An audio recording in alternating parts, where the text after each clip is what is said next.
Boa tarde, gente. Tudo bem? Vamos lá para mais uma aulinha aqui online, ok? Sobre ligações químicas. Nós vamos falar hoje especificamente sobre as ligações iônicas, ok?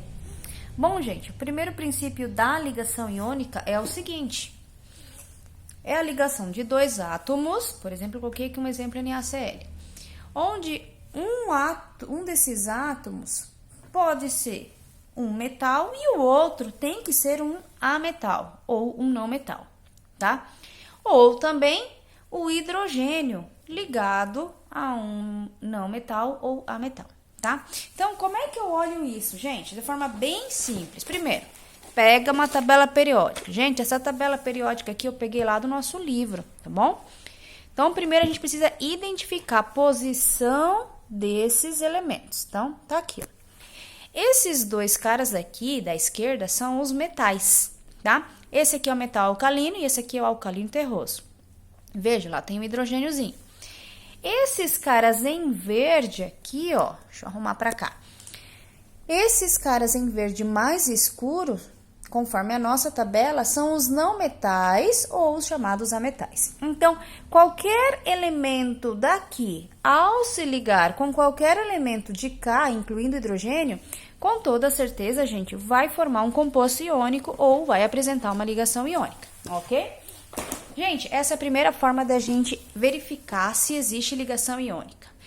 Outra forma de verificar, onde ela fica um pouco mais detalhada, gente, é quando a gente trabalha com diagrama de Linus-Pauling, tá? Por quê? Porque quando a gente trabalha com diagrama, nós podemos verificar, gente, o compartilhamento de elétrons. Por que o compartilhamento? Porque se você leu lá no nosso texto, essa é a característica principal de ligações iônicas, eles compartilham elétrons entre si, tá? Então, como é que eu enxergo, professora, esse compartilhamento de elétrons? Primeiro, a gente vai ter que mostrar como é que funciona o diagrama de Linus-Pauling. E é simples, gente. Primeiro, você vai ter que realmente desenhar esse diagrama aqui, com essa sequência de 1 a 7, 2 a 7, 3 a 6 e 4 a 5.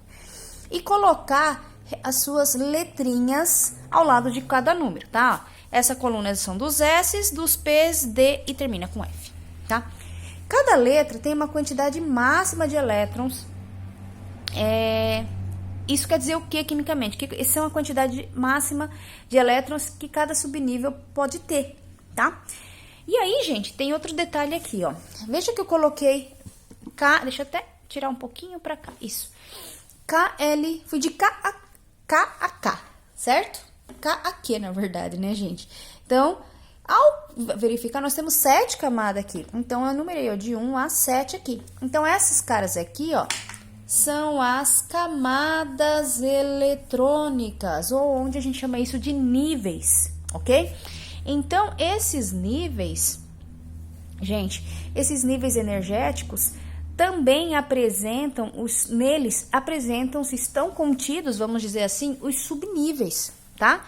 Que são essas letrinhas aqui, tá bem? Então, gente, o negócio é o seguinte: como é que eu utilizo o diagrama para poder verificar o compartilhamento de elétrons? É bem simples, tá? O que que eu faço? Eu vou lá, pego de novo a minha tabela periódica, achei o sódio, Na, e anoto esse número 11. Venho pra cá, vejo o cloro, anoto o número 17, ok? Aí, esses são os números atômicos, tudo bem? Do 11, 17 de quem? Do átomo sódio e do átomo cloro, tá? Aí, gente, o que que vai acontecer? Aí eu vou começar a fazer a distribuição eletrônica, tá? Até eu chegar em 11 e até chegar em 17. Então, vamos lá. Então, eu simplesmente vou começar 1s2, primeiro, 2s2, segundo, 2p6, terceiro, 3s2. Aqui, pelo diagrama, é 3s2, mas veja que eu coloquei 3s1. Por quê? Porque quando eu conto, ó, 2 mais 2, 4, 4 mais 6, 10, para 11 falta 1. Então, não precisa colocar o 2, põe 1. Mesma lógica para o 17.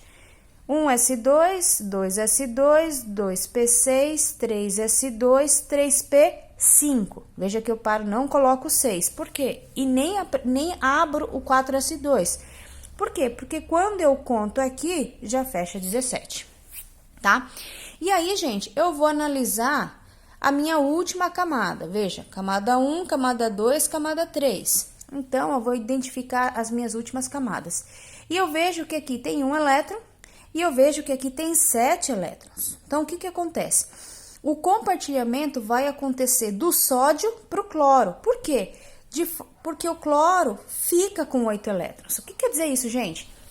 Ficar com 8 elétrons é você obedecer a regra do octeto, é você tornar o teu átomo estável, tá? Esse é o princípio básico lá das ligações químicas, tá ok? As ligações químicas, eles dizem o seguinte, nós vamos estudar outros tipos, mas a iônica, ela parte do princípio de compartilhamento de elétrons. E para que isso ocorra, os átomos devem estar estáveis. Então, olha que legal. Quando esse cara compartilha um elétron, esse fica com 8. Você concorda que nesse momento de compartilhamento é como se esse... Deixa eu passar. Isso aqui sumisse. Isso aqui some, isso aqui não existe mais. Então, ó, o que sobra aqui? 6 com 2, 8. Então, esse cara tá estável e ao compartilhar com esse, torna esse outro átomo estável, ok? Então, é aqui onde mostra como aconteceu o compartilhamento de elétrons, tá? E aí, gente, mais uma dica. Sempre que alguém precisa doar elétrons, doou, ou seja, perdeu, a sua carga fica positiva. E o outro que recebeu fica com carga negativa. Portanto, gente, quem perde fica positivo. Então, ó, Na, veja, Na mais. Por que mais? Porque ele perdeu esse elétron para esse cara ficar com 8. Se ele perdeu, esse aqui recebeu, então fica com cloro menos. Então, veja que isto daqui são os íons. Por isso que trata-se também, faz sentido esse nome, né? Ligações iônicas trabalham com íons. Quais? O positivo e o negativo, ou seja, os cátions e os ânions. Ok? Então, esta é a ideia aqui que eu queria apresentar para vocês a princípio, tá? Gente, tenta fazer os exercícios a partir desse vídeo, ok? Se você não conseguir, tiver dúvida em algum exercício, me dá um toque,